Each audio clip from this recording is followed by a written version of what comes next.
Bonjour à toutes et à tous, ravi de vous retrouver pour ce nouveau journal. Au sommaire de cette édition du jeudi 18 février, nous reviendrons sur ce label disponible dans différentes grandes surfaces du département, le label Vent d'éleveur. Il permet aux agriculteurs de vendre leur production en favorisant les circuits courts et de garantir aux consommateurs de la viande 100% française. Une réponse peut-être à la crise que traverse le monde agricole. Nous parlerons également santé avec cette fois un regard différent sur la maladie puisque ce sera le regard des enfants sur le cancer. Plusieurs mamans racontent comment elles ont fait pour parler de leur maladie sans tabou et pour rassurer leurs enfants grâce à de petites stratégies.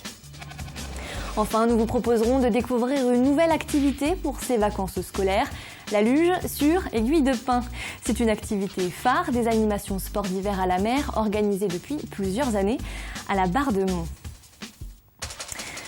Mais on commence tout de suite cette édition avec de nouvelles mobilisations dans le monde agricole. Après le blocage de la laiterie de Belvigny ce mercredi, des agriculteurs se sont retrouvés devant une centrale d'achat de Bouferré, entre autres.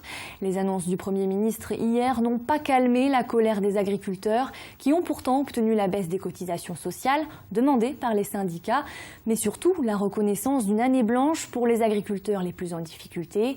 Les représentants de la coordination rurale se sont réunis aujourd'hui pour notamment discuter de ces annonces.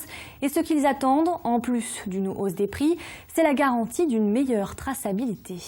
Nous, on veut une traçabilité totale dans l'étiquette. Ça veut dire que dans mes lasagnes qu'on avait mangées il y a quelques temps, moi j'en ai pas mangé mais certains en achetaient, quand vous trouvez du cheval roumain dans des lasagnes de bœuf, ça ne pourra plus se faire. On nous dit que c'est compliqué à faire, que ça va coûter cher, c'est faux. Avec l'informatique, on peut dire exactement tout ce qui est dedans. Et nous, coordination, notamment au niveau du salon de l'agriculture, on va revenir vers cet étiquetage parce qu'il y a des grandes enseignes qui sont aujourd'hui dans l'agroalimentaire qui ne le pratiquent pas. On voit bien que l'agriculture de proximité se développe, parce qu'en fait, le consommateur a compris que se nourrir, c'est se soigner aussi. Et donc maintenant, il veut savoir ce qu'il a dans son assiette. Car en effet, aujourd'hui, après le scandale de la viande de cheval, les Français regardent de plus en plus l'origine de leur viande. Mais il n'est pas toujours évident de savoir d'où elle provient, surtout lorsque l'on achète des produits transformés. Alors, pour aider les consommateurs, 300 éleveurs vendéens ont mis en place le label Vent d'éleveur. Disponible dans différents supermarchés du département, il permet d'accéder à une fiche d'identité du produit et de son éleveur. Cette démarche pourrait peut-être être une solution à la crise actuelle. Reportage de Pierre Dalicieux. Nous sommes bien chez un industriel. Ici, on abat, on découpe et on conditionne, comme dans n'importe quel abattoir, à un détail près et qui a son importance. Ici, les patrons, ce sont les 300 éleveurs en tout qui ont racheté l'établissement en 2010, avec une idée en tête: gérer toutes les étapes de la production à la vente en grande surface. Notre idée est un peu révolutionnaire, c'est clair. La seule façon aujourd'hui pour un producteur d'être capable de rendre sa ferme rentable, c'est de s'investir dans le fonctionnement des outils d'abattage, c'est de s'investir dans le marketing de communication et s'investir en communication auprès du consommateur. Notre objectif, c'est de maîtriser la filière et de faire une transparence totale de notre produit du pré jusqu'à l'assiette. Et pour ça, il a fallu créer une marque, Vent d'éleveur. Chaque lot est issu de chez l'un des 300 producteurs de cette coopérative. Et pour prouver la traçabilité aux consommateurs, des barquettes connectées qui permettent à l'aide d'un smartphone de voir en direct la fiche avec la photo de l'éleveur à l'origine de cette barquette. Des barquettes mises en vente pour le moment dans une vingtaine de grandes surfaces. Et c'est bien de l'éleveur, là je prends Jérémy R, c'est bien de l'éleveur de notre secteur, enfin, ou on va dire du nord-ouest Vendée, qui vend son produit, qui élève son produit, qui vient nous le vendre après par l'intermédiaire de l'abattoir. Donc on est quand même bien dans un schéma où vraiment l'éleveur est valorisé. L'abatteur, lui, a fait le travail marketing pour que le produit soit valorisable. Et ensuite, nous, on le commercialise, voilà, à l'image de Vent d'éleveur. Donc c'est de la vente directe chez vous? C'est de la vente directe chez nous, quelque part, oui, tout à fait. Avec Vent d'éleveur, ça n'est plus la grande distribution qui fixe les prix. La décision est prise en accord avec les producteurs. Résultat, l'éleveur perçoit 200 € de plus sur une bête vendue sous cette marque. On a une plus-value de l'ordre de 50 centimes du kilo, ce qui n'est pas rien. Ça nous aide dans nos trésoreries au jour le jour. Et ce qui est vraiment intéressant, c'est qu'on sait que le consommateur derrière s'y retrouve, et nous d'autant plus. Donc c'est vraiment ça qui est motivant dans Vent d'éleveur. Cet agriculteur a vendu 5 bovins à Vent d'éleveur qui n'existent que depuis 6 mois. Difficile donc d'avoir du recul pour le moment. En revanche, le producteur a un objectif à moyen terme, vendre la totalité de sa production sous cette marque. On continue avec un autre sujet brûlant de l'actualité, le futur aéroport de Notre-Dame-des-Landes. Dans un entretien accordé à nos confrères de Ouest France, le Premier ministre précise un peu plus les contours de cette future consultation. Et il a une nouvelle fois déclaré qu'elle ne concernerait certainement que les habitants de la Loire-Atlantique. Nous vous en parlions hier. Plusieurs élus du Morbihan, du Maine-et-Loire, mais également Yves Auvinet, président du conseil départemental de la Vendée, demandaient à y être associés.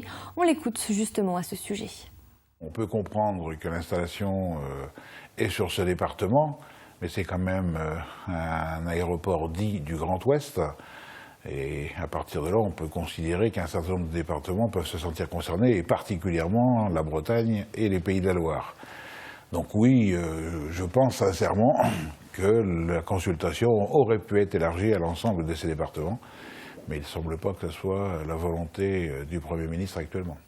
On ouvre maintenant une page santé. Ce soir, nous avons choisi de parler de la maladie, mais cette fois-ci à travers le regard des enfants de deux familles différentes. Vous allez le découvrir dans quelques instants, leurs témoignages sont très émouvants. Hector, Perrine et Chloé ont tous les trois vécu pendant plusieurs mois avec la crainte de ne plus voir leur maman, toutes deux atteintes d'un cancer. Pour qu'aucun tabou ne s'installe et que les enfants puissent poser toutes leurs questions, elles ont mis en place des stratégies pour parler de leur maladie. Reportage signé Alix Lanous. Qu'est-ce qu'elle a sur la tête, la maman? Un foulard. Des dessins de sa maman, Hector, 7 ans, en a fait beaucoup pendant sa maladie. C'était sa façon à lui d'exprimer ses sentiments, tandis que ses frères, eux, restaient plus discrets sur le sujet. À ses 3 garçons de 5 à 10 ans, Sandrine n'a en tout cas jamais rien voulu cacher de son cancer. Je n'avais pas envie de me prendre dans 10 ans le revers de la médaille et de m'entendre dire dans 10 ans « Maman, tu nous as pas dit ». Ça me terrorisait. Donc j'ai préféré y aller petit à petit, à petite dose, mais expliquer. Alors il a fallu évidemment s'adapter à l'âge et aux personnalités différentes de chacun de ses enfants.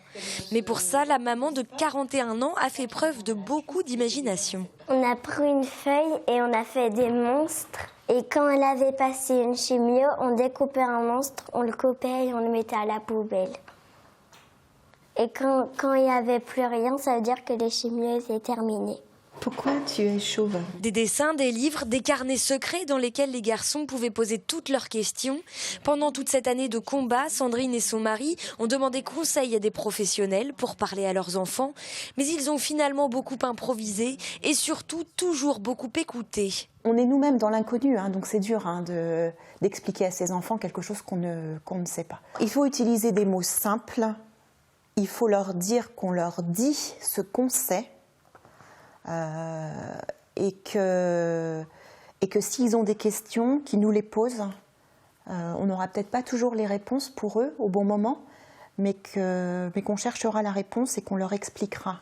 Ici, pas de dessin, pas de livres sur lesquels s'appuyer, mais pour Perrine, 11 ans, et sa sœur Chloé, 14 ans, le même besoin d'avoir des réponses à leurs questions. J'ai ressenti de la peur et en même temps je me posais plein de questions. Si elle allait mourir, si elle allait bien, si... j'avais besoin d'avoir des réponses parce que sinon je m'inquiétais plus et que j'avais plus peur que ça se passait mal. Pendant toute la période, on en parlait beaucoup avec papa, tous les trois, ou le matin, tous les deux avec papa. C'est une maladie qui nous a un peu beaucoup rapprochés. Enfin, les liens familiaux se resserrent quand ça arrive. Allez. Quelle que soit l'histoire des familles ou l'âge des enfants, répondre à leurs questions est essentiel pour leur permettre d'avancer et d'essayer d'accepter l'inacceptable maladie. Du sport à présent avec les résultats de l'étape du jour du circuit des plages vendéennes. La course se déroulait à Sainte-Flève-des-Loups et les coureurs avaient 139 km à parcourir.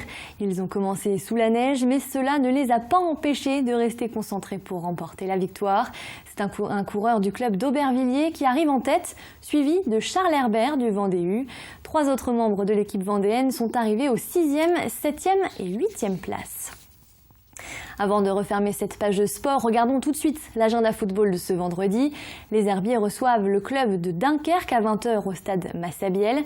Pour ce qui est du club de Luçon, qui conserve pour l'instant sa 3e place au classement provisoire, il se déplace pour rencontrer Chambly. Et on peut dire que c'est du sport, car même sur des aiguilles de pin qui tombent plus souvent sur les bords de mer que la neige, on peut faire de la luge. C'est l'activité insolite que nous vous proposons de découvrir ou de redécouvrir dans le cadre de notre série de la semaine sur les animations proposées aux enfants. Depuis plusieurs années, la station balnéaire de la Bardemont-Fromentine propose, entre autres, aux amateurs de glisse la luge sur aiguille de pin. Un moyen de faire essayer cette activité à des enfants qui ne pourraient pas partir en vacances à la montagne. Une descente très amusante que nous présentent Élodie Pépin et Grégoire de Châtillon. Nous, on n'a pas les montagnes, mais on a les descentes sur aiguille de pin et ça glisse. D'abord, on s'équipe, on se fait pousser et c'est parti. Dirige encore un peu et après tu te laisses glisser. Ne freine pas. Super. C'est un peu insolite. C'est vrai que sur des périodes comme octobre ou février, surtout février, c'est vrai qu'on pense beaucoup à la neige. Tout le monde n'a pas la chance d'y aller. Et c'est vrai que nous, on a voulu amener tout ça en bord de mer parce qu'on est quand même dans une région où c'est super sympa et les gens apprécient vraiment ces sports d'hiver à la mer qui changent vraiment d'autres activités qu'on peut trouver sur le littoral à cette période. Ici, pas de tire-fesses dans la station de la Bardemont, mais la commune possède tout de même sur son domaine skiable des pistes bleues, rouges et noires pour le plus grand plaisir des enfants. C'est rigolo, mais c'était un petit peu dur sur la piste noire. J'ai réussi les 2 descentes et je suis jamais tombée. Le saviez-vous, mais la luge sur aiguille de pin ne date pas d'hier. Dans les années 50, déjà, ça existait sur le coin, sur les Pays de Monts. On faisait de la luge sur les aiguilles de pin. Après, c'est tombé en désuétude. Attention, aujourd'hui, il y a compétition sur la station. Alors, je suis en train de marquer le score qui est de 9 secondes 19. 7,25. Le forfait compétition ainsi que la pratique de la luge sur aiguille de pin ne vous coûtera ici que 3 € les 15 minutes. Après les animations pour enfants, partons maintenant à la rencontre d'une sculptrice vendéenne haute en couleurs. Très régulièrement dans notre journal, nous vous proposons de découvrir des talents vendéens et ce soir, c'est au tour de Sylvie Delorme. Diplômée des Beaux-Arts de Nantes et de l'École des Arts Déco de Paris, elle sculpte dans son atelier des herbiers et des animaux en bois, des sortes de trophées de chasse très épurés et plutôt modernes, à la gloire des animaux. Rencontre avec Cyril Guillet. Donc il fait celui-là 3,5 kg. Sylvie Delorme partage son amour des animaux et du travail du bois à travers ses sculptures. Depuis 14 ans, elle peaufine sa technique et tout passe dans un premier temps par le dessin. Quand je le dessine, je comprends le volume et j'accentue certains éléments. Elle a la capacité de pouvoir facilement passer du dessin au volume 3D, une étape essentielle d'observation d'après nature.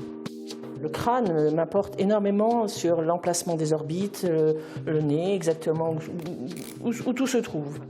Ces trophées sont réalisés en médium, des plaques de fibres de bois, idéales pour ce type de travail. Découpées, elles sont ensuite ajustées une à une. Je les assemble en fonction de mes croquis pour marquer certains éléments forts de l'animal. Bon, lui, ça va être son regard, ça va être le petit détail sur le collier. Animaux de compagnie, de la faune sauvage d'Europe ou d'Afrique. Elle a déjà réalisé plus d'une 60aine de trophées et l'inspiration ne manque pas. Mes idées arrivent toutes les 5 minutes, donc là, j'ai choisi le mouvement, le chat, parce que le chat, c'est un animal qui plaît beaucoup aux gens. C'est très vendeur. Donc je me suis dit, je vais faire des petites sculptures, mais l'animal dans son entier, et essayer de traduire le mouvement. Reconnue par les ateliers d'art de France, sa clientèle est composée de 80% de particuliers. Depuis 2002, elle vit de la vente de ses sculptures. Des œuvres ont même trouvé preneur en Italie et à New York. Et de plus en plus, elle répond à des commandes de format XXL comme ces téléphones. Où là, j'ai été confrontée à une autre technique. Des épaisseurs plus grandes, un animal beaucoup plus lourd parce qu'il fait 28 kilos. Mais Sylvie Delorme ne compte pas en rester là. Elle envisage dans un futur proche la réalisation d'animaux en entier.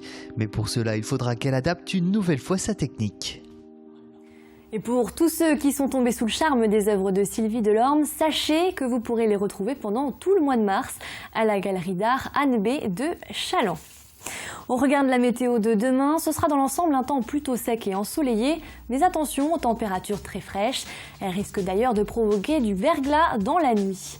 Le bulletin météo complet d'Armelle Pavageau arrive tout de suite après ce journal et on se quitte sur ces images de la neige qui est tombée en début de matinée sans vraiment tenir sur le département.